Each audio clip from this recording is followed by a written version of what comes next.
Happy Sunday, Kuya E with Malusog here. Let's talk about the three things on my mind heading into this week. One for your body, one for your sobriety, and one for your relationship.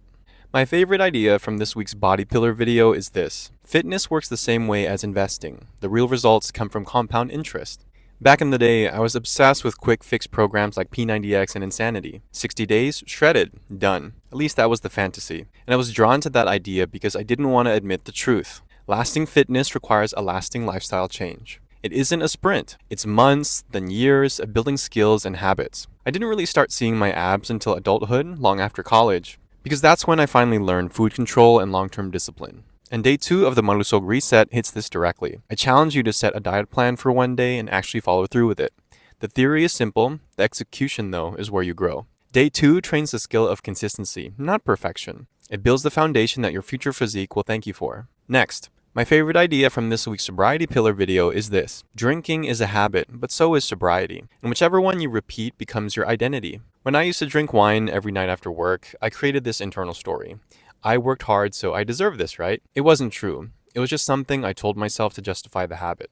And the more I repeated the behavior, the stronger that fake identity became. But once I said enough, started tracking sober days, and stayed consistent, something shifted. The identity changed. I became the sober man I wanted to be. Day 3 of the reset is your turning point. I challenge you to be 100% sober for the day. From alcohol, from your vice, from your escape. I give you tools, strategies, and ways to navigate the urges. But just like everything else, the theory is easy. The growth is in the choice. Day 3 helps you rewrite the story you tell yourself. Last but not least, my favorite idea from this week's relationship pillar video is this. A lot of men give their best emotional energy to strangers and give their partner the leftovers. Especially for Asian men like us, we're raised to be polite, patient, and composed in public. But at home, we're drained. We shut down. We check out.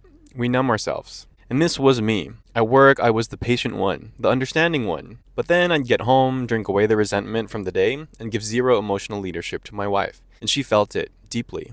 But flipping the script changed everything. Now, my wife gets the version of me no one else gets. Day 4 of the reset is designed exactly for this. I challenge you to say no to something you normally say yes to, or to hold a boundary you've been avoiding. I give you tools to do it gracefully. Theories are simple, of course, but day 4 builds the muscle of emotional leadership, the same one that transformed my own marriage. So just to recap, for the body pillar, give yourself more time.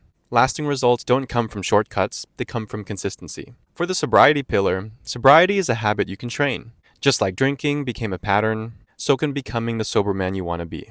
And for the relationship pillar, your best self shouldn't go to strangers. Give the most patient, gentle, present version of you to the woman in your life, before anyone else gets it.